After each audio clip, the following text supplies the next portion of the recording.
स्वागत। आज हम यूरोप के एक ऐसे कोने में झांक रहे हैं जो अक्सर शायद सुर्खियों में नहीं रहता, लेकिन जिसकी कहानी बेहद दिलचस्प है। उत्तरी मैसेडोनिया। हाँ बिल्कुल। एक छोटा सा देश पर बहुत कुछ है यहाँ। हमारे सामने इस देश से जुड़ी कई जानकारियां हैं, मतलब भूगोल से लेकर इतिहास, समाज और हाल की जो चीजें हुई हैं वो सब।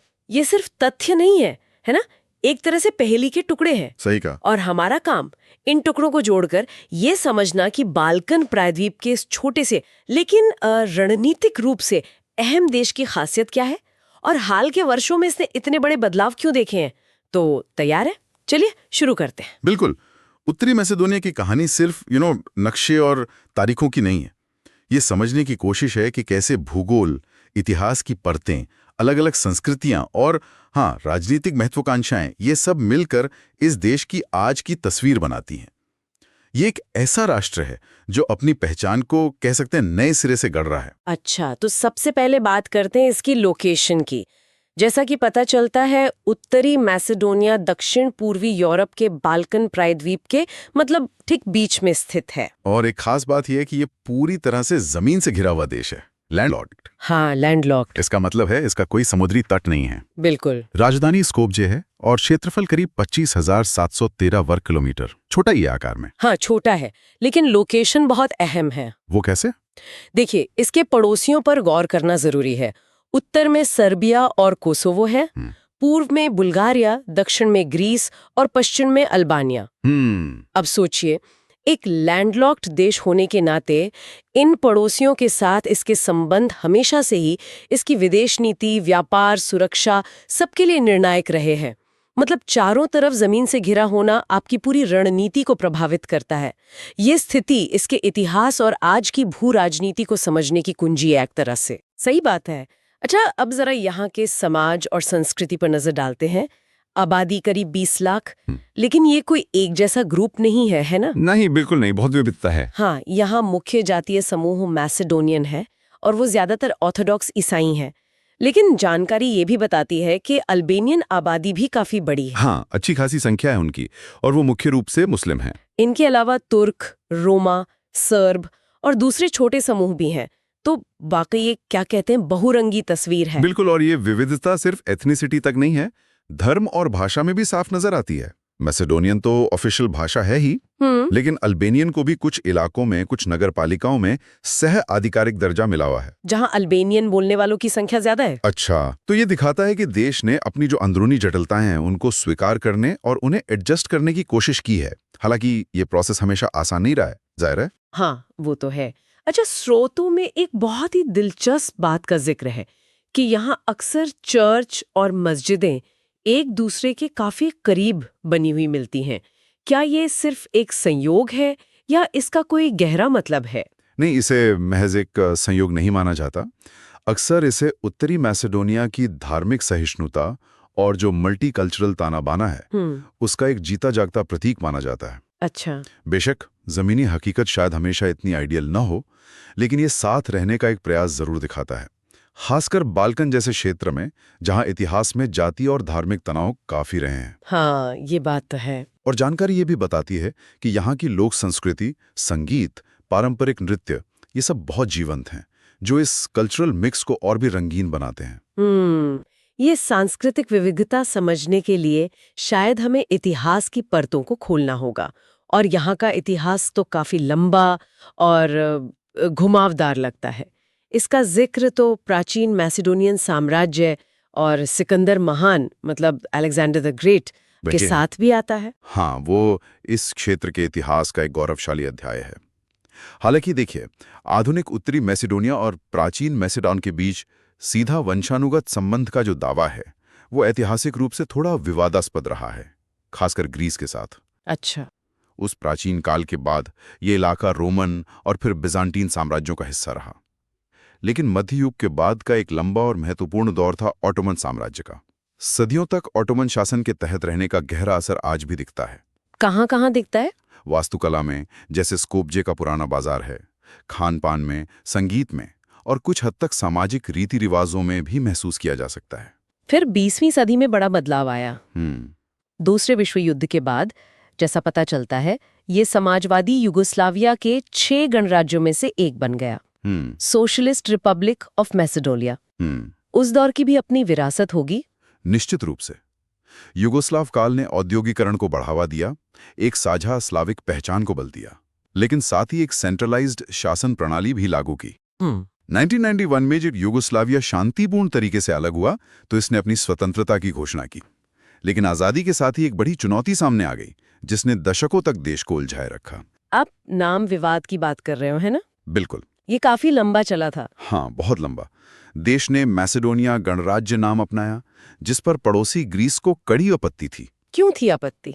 ग्रीस का तर्क था कि मैसेडोनिया नाम उनके अपने उत्तरी प्रांत का है और इसका ऐतिहासिक और सांस्कृतिक संबंध प्राचीन हेलेनिक यानी ग्रीक सभ्यता से है। उन्हें डर था कि इस नाम के इस्तेमाल से भविष्य में उनके क्षेत्र पर दावा किया जा सकता है। अये अच्छा। तो ये विवाद सिर्फ नाम का नहीं था, ये पहचान, इतिहास और राष्ट्रीय गौरव का मुद्दा बन गया था। और इसी वजह से ग्रीस ने सालों तक उत्तरी मैसेडोनिया के नाटो और यूरोपीय संघ में शामिल होने के रास्ते में कह सकते हैं रुकावट डाली। तो इसका हल कैसे निकला फिर? प्रेस्पा समझौते पर सहमति बनी और फरवरी 2019 में देश ने आधिकारिक तौर पर अपना नाम बदलकर उत्तरी मैसेडोनिया गणराज्य कर लिया, रिपब्लिक ऑफ नॉर्थ मैसेडोनिया। ये तो बहुत बड़ा कदम था। हाँ, ये सिर्फ एक नाम बदलना नहीं था। स्रोत बताते हैं कि ये देश के लिए एक रणनीतिक धुरी परिवर्तन जैसा था। मतलब अपनी युगोस्लाव और कुछ हद तक ऑटोमन विरासत से आगे बढ़कर पश्चिम के साथ एकीकृत होने और एक नई यूरोपीय पहचान बनाने की दिशा में एक निर्णायक कदम। इसने नाटो और ईयू के दरवाजे खोल दिए। तो आज की राजनीतिक व्यवस्था कैसी है? पता चलता है कि ये एक संसदीय लोकतंत्र है। स्टीवो पेंडरोवस्की राष्ट्रपति हैं और डिमिटर कोवाचेव्स्की प्रधानमंत्री। हाँ, यहाँ एक सदनीय संसद है जिसे सोबरानिया कहते हैं। नाम विवाद सुलझने और फिर 2020 में नाटो की सदस्यता मिलने के बाद देश में राजनीतिक स्थिरता बढ़ी है। हालांकि कई विकासशील लोकतंत्रों की तरह यहाँ भी अपनी चुनौतियां हैं, जैसे भ्रष्टाचार से निपटना, न्यायिक सुधार करना और अलग अलग जाति समूहों के बीच सामंजस्य बनाए रखना। यूरोपीय संघ में शामिल होने की जो प्रक्रिया है वो इन सुधारों को आगे बढ़ाने में एक महत्वपूर्ण मोटिवेशन का काम कर रही है। और अर्थव्यवस्था, मुद्रा मैसेडोनियन डेनेर है, MKD। मुख्य उद्योग कौन से हैं? अर्थव्यवस्था विकासशील है, धीरे धीरे बाजार अर्थव्यवस्था की ओर बढ़ रही है। कृषि तो पारंपरिक रूप से महत्वपूर्ण रही ही है, साथ ही कपड़ा उद्योग, मेटल प्रोसेसिंग, खनन भी अहम है। हाल के वर्षों में सेवा क्षेत्र और खासकर पर्यटन का महत्व बढ़ा है। लेकिन चुनौतियां भी होंगी। हाँ, बिल्कुल। बेरोजगारी, खासकर युवाओं में, और ब्रेन ड्रेन मतलब प्रतिभा पलायन, ये चुनौतियां बनी हुई हैं। यूरोपीय संघ के साथ जुड़ाव और विदेशी निवेश, खासकर यूरोपीय देशों से, आर्थिक विकास के लिए काफी महत्वपूर्ण है। देश अपनी अर्थव्यवस्था को यूरोपीय मानकों के अनुरूप ढालने की कोशिश कर रहा है। चलिए अब जरा पर्यटन की बात करते हैं। इतिहास और राजनीति तो ठीक है, लेकिन घूमने फिरने के लिहाज से यहाँ क्या खास है? ओहरिद झील का जिक्र तो बार बार आता है। हाँ, बिल्कुल। इसे यूनेस्को की विश्व धरोहर स्थल का दर्जा मिला हुआ है और ये सिर्फ दिखने में सुंदर नहीं है। पता चलता है कि ये यूरोप की सबसे पुरानी और गहरी झीलों में से एक है। ये तो कमाल है। ओहरिद झील वाकई उत्तरी मैसेडोनिया का नगीना है। उसकी प्राकृतिक सुंदरता, साफ पानी, अनूठी बायोडायवर्सिटी तो है ही, लेकिन उसका सांस्कृतिक महत्व भी उतना ही जबरदस्त है। अच्छा। हाँ, झील के किनारे बसा ओहरिद शहर अपने आप में इतिहास का खजाना है। सैकड़ों चर्च और मठ हैं वहाँ, जिनमें से कुछ बहुत प्राचीन है। इसी वजह से यूनेस्को ने इसे प्राकृतिक और सांस्कृतिक दोनों श्रेणियों में वर्ल्ड हेरिटेज का दर्जा दिया है। ऐसा सम्मान दुनिया में बहुत कम जगहों को मिला है। वाह। तो ये सिर्फ एक झील नहीं, एक पूरा इकोसिस्टम और कल्चरल लैंडस्केप है। राजधानी स्कोप्जे के बारे में भी बताया गया है। वहाँ क्या है देखने लायक? स्कोप्जे एक दिलचस्प शहर है। वहाँ पुराना और नया साथ साथ दिखता है। एक तरफ पुराना ओटोमन बाजार है, ऐतिहासिक स्टोन ब्रिज है जो वर्दार नदी पर बना है। दूसरी तरफ हाल के वर्षों में स्कोप्जे 2014 परियोजना के तहत शहर के केंद्र में कई नई भव्य इमारतें, फव्वारे और बहुत सारी मूर्तियां बनाई गई हैं जो प्राचीन इतिहास को दर्शाने का प्रयास करती हैं। हालांकि इस प्रोजेक्ट पर काफी विवाद भी रहा है। अच्छा, और अगर कोई प्रकृति प्रेमी हो या इतिहास में रुचि रखता हो? उनके लिए भी यहाँ काफी कुछ है। मावरोवो नेशनल पार्क है, पश्चिमी मैसेडोनिया में। अपनी प्राकृतिक सुंदरता, झीलों और सर्दियों में स्कीइंग के लिए जाना जाता है।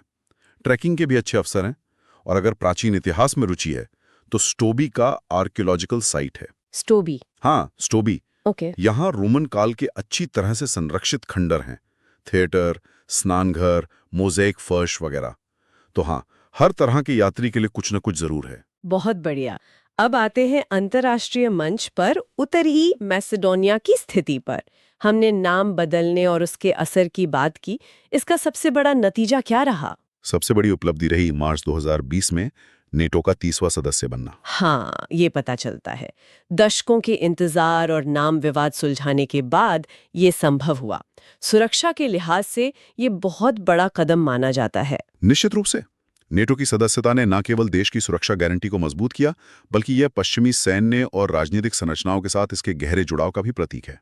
इसके साथ साथ यूरोपीय संघ EU की सदस्यता हासिल करना देश का अगला प्रमुख रणनीतिक लक्ष्य है। उसकी प्रक्रिया शुरू हो गई है। हाँ, औपचारिक रूप से सदस्यता वार्ता जुलाई 2022 में शुरू हुई, लेकिन ये प्रक्रिया लंबी और जटिल है। इसमें कई सुधारों को लागू करने की जरूरत है और साथ ही कुछ सदस्य देशों, खासकर बुल्गारिया के साथ इतिहास, भाषा और पहचान से जुड़े मुद्दों पर मतभेद भी सुलझाने होंगे। ओहो। तो राह आसान नहीं है, पर देश इसके लिए प्रतिबद्ध दिखता है। और भारत के साथ इसके कैसे संबंध हैं? जानकारी के अनुसार भारत और उत्तरी मैसेडोनिया के बीच मैत्रीपूर्ण और स्थिर राजनयिक संबंध हैं। हालांकि द्विपक्षीय व्यापार और आदान प्रदान अभी कह सकते हैं सीमित स्तर पर हैं। दोनों देश अंतर्राष्ट्रीय मंचों पर सहयोग करते हैं और संबंधों को धीरे धीरे आगे बढ़ाने की गुंजाइश है। ठीक है, तो इस सारी बातचीत का सार क्या निकलता है? अगर हम इन सभी जानकारियों को एक साथ देखें तो उत्तरी मैसेडोनिया की क्या तस्वीर उभरती है? तस्वीर उभरती है एक ऐसे देश की जो भले ही छोटा हो, लेकिन जिसका इतिहास बहुत गहरा और बहुस्तरीय है। ये प्राचीन सभ्यताओं का चौराहा रहा है, फिर ऑटोमन और युगोस्लाव साम्राज्यों का हिस्सा बना और अब एक स्वतंत्र राष्ट्र के रूप में अपनी जगह बना रहा है। ये भौगोलिक रूप से महत्वपूर्ण है, सांस्कृतिक रूप से बेहद विविध है और इसने हाल ही में अपनी दिशा बदलने वाले बड़े फैसले लिए हैं। हाँ, जैसे नाम बदलना और नेटो में शामिल होना। ये कदम दिखाते हैं कि यह देश अतीत की छाया से निकलकर भविष्य की ओर देख रहा है, खासकर यूरोप के साथ एकीकरण की दिशा में। बिल्कुल। साथ ही यहाँ की प्राकृतिक सुंदरता जैसे ओहरिद झील और सांस्कृतिक समृद्धि जैसे अलग अलग समुदायों का साथ रहना इसे एक अनूठा चरित्र देते हैं। यह चुनौतियों से जूझ रहा है, आर्थिक विकास, राजनीतिक सुधार, पड़ोसियों के साथ संबंध, लेकिन इसमें एक नई ऊर्जा और आकांक्षा भी दिखती है। संक्षेप में कहें तो यह अतीत की जटिल विरासत और भविष्य की यूरोपीय महत्वाकांक्षाओं का एक दिलचस्प संगम है। वाकई। और जैसा कि हम अक्सर करते हैं, चलिए श्रोताओं के लिए एक सवाल छोड़ जाते हैं।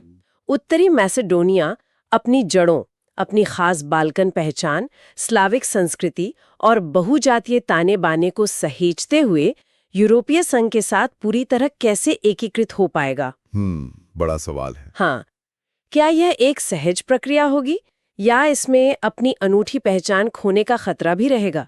यह संतुलन साधना आने वाले वर्षों में देखने लायक होगा।